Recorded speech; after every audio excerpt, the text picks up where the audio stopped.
Let's play quietly.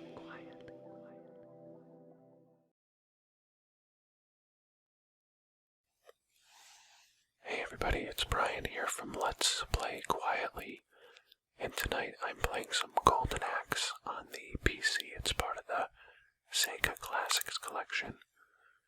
I actually recorded this gameplay earlier, and so I'll be talking about the game and reading you some of the, background and facts about the game from a site called Hardcore Gaming 101. Golden Axe is a series that I have a lot of fond memories of because I got a Sega Genesis when it first came out, and Golden Axe was one of the big franchises that was on this system. So I'm going to read here. Death Adder invaded the castle and has taken the king and princess prisoners. My good friend Alex was also killed in the battle. To defeat them and to bring peace to the land is my duty. So, as you can see here, I am playing the dwarf character. There's also a Conan-like swordsman and a female warrior as well, who is kind of like Red Sonja. As you can see, I just used my potion right off the bat because I forgot what the controls were, but they're pretty basic. So the dwarf has a battle axe, and you're using the battle axe with one button. You can jump with another button, and then the third button uses up your potions. And I'll talk a bit about the potions a little bit more after, but the enemy design in this game is very limited. As you'll see throughout the course of this particular game, there's just not a ton of different designs, but they change the colors of the clothes. So, anyways, as we go along, and those little gnomes, they carry potions, and how many of them you have determines the power of your magic when you decide to use it. So you'll use all of them at once, as you see here. That is actually a cockatrice, which you can use as a mount, and it will swing its tail and cause damage with it, as you just saw me do. The Golden Axe series was created by Makoto Uchida, who also did the Altered Beast series. And as I mentioned before, it's sort of a barbarian-themed beat-em-up that is very much influenced by Conan. So that's why you have a character that looks like Conan and a character that also is kind of like Red Sonja. The series itself was pretty popular at the time, and the story behind it is that you are not only trying to fight the Death Adder, but you are trying to gain a mythical weapon called the Golden Axe. And the Death Adder has that weapon as well. So, the three characters, as I mentioned, are the dwarf, who is named Gilius Thunderhead. There's also Axe Battler, which is the swordsman, ironically. And then Tyrus Flare is the sort of Amazon/Red Sonja character. Now what you're seeing here with me fighting these two twins, and they remind me a bit of Karnov, is that they throw these shoulder blocks into you. You saw the guy jump right there, and it makes it hard to fight them both at the same time, and the best way actually is to get in close to them and to grapple them, because as far as I can tell, you're almost invincible when you're actually holding one of the other enemies, but if you're just swinging away, you can get hit. Now, in between stages, you see that you have a chance to replenish your potions by basically stealing them from the gnome. And then we jump into the next one. It says our sworn enemy, Death Adder, is in his castle. We'll take a shortcut through the turtle village. Now the cool thing is, as you're going to see here, is that some of the levels in this game are actually built on the backs of these giant, like kaiju colossal creatures. And the turtle village is actually built on the back of a turtle. And you'll see that a little bit closer after, so now we're seeing another shade of the enemies here. The sort of cherry-colored enemies, but very much the same design as we saw before. But as the game goes on, you actually run into more of them. And the key is to not let them get to flanking you. And they start using that shoulder block move as well, which is pretty much unblockable. So if you don't time it exactly right, they will basically stun you and knock you over, which is why you see me try to get in and grapple with them, because that is your best bet with them. Now, when these villagers started running away, I thought they were a bunch of enemies, and I used up my potions, which was really dumb. So as we get into the village proper here, you see the dragon, which is sort of the step up from the cockatrice, and it breathes fire, as you can see. It does not have a tail swipe though, so the fire is your primary weapon. However, kind of the Valkyrie-looking enemies, they also use that shoulder block move. And that move can knock you off your mount. Now if you look at the bottom of the screen, you'll see that we're moving. And that's really the signal that you're on a living creature, because the turtle itself is now moving across the ocean. And that's the quote-unquote shortcut that you're taking. You saw the gnome there again. And I have 2 levels of potions now, so that makes my lightning bolts a little bit more powerful. I don't really know why I used them there. I think just because there was a group of enemies and I didn't want to lose my mount, but I think I do right there anyway, so it really wasn't worth it.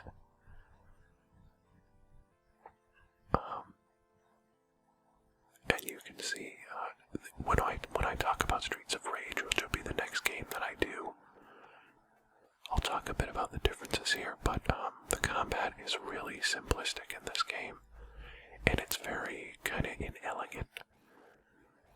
It's hard to judge the depth of where the characters are on the screen, so it's easy to be like on the wrong plane and miss them, and you really get punished for missing them. However, we finished stage 2, so now you see the second type of gnome there, and that's basically health pickups.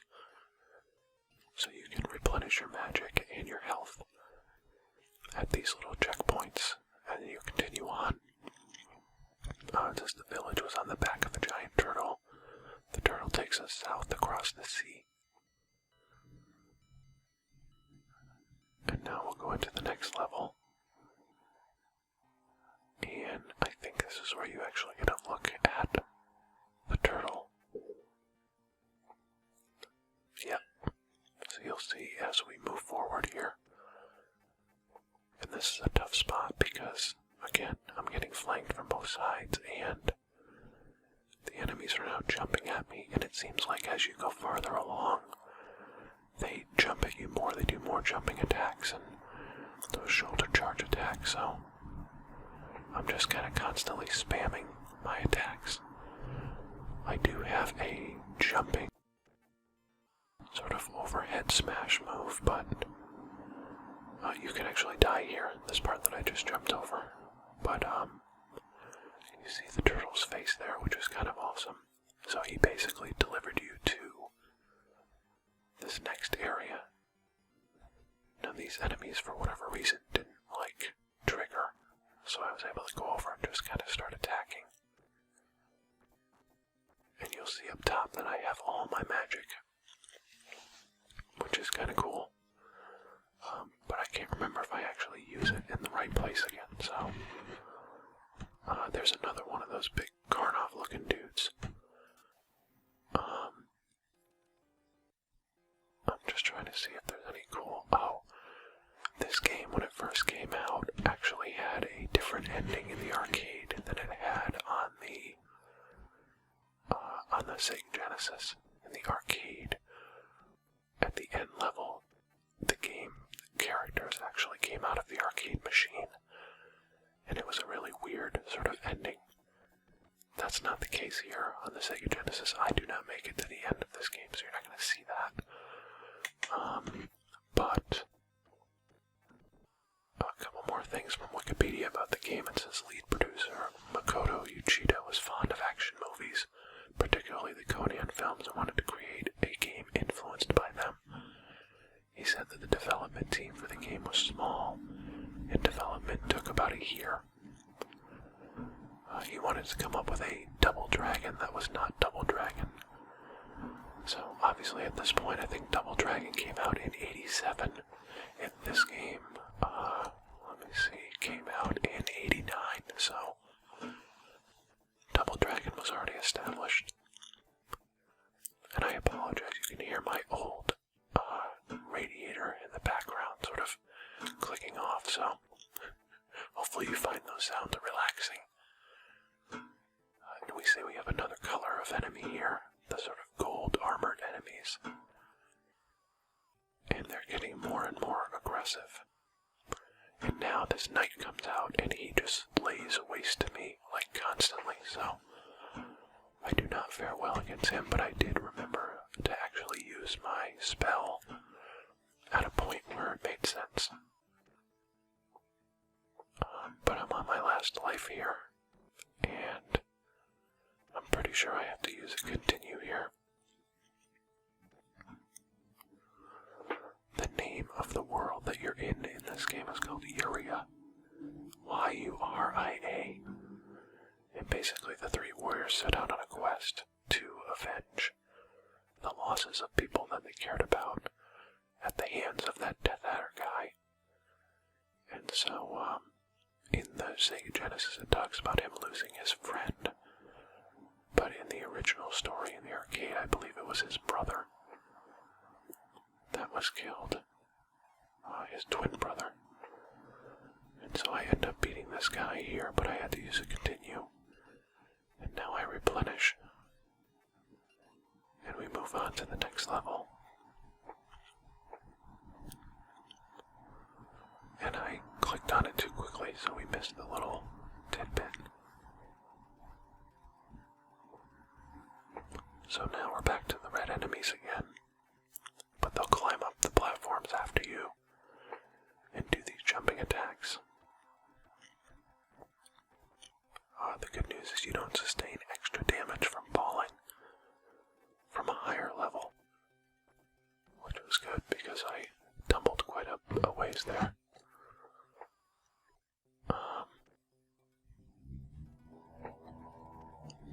I apologize for the motorcycles in the background, but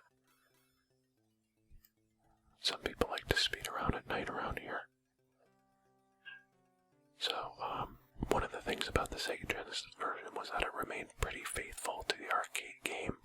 There's actually an extra level and a different ending, as I mentioned before.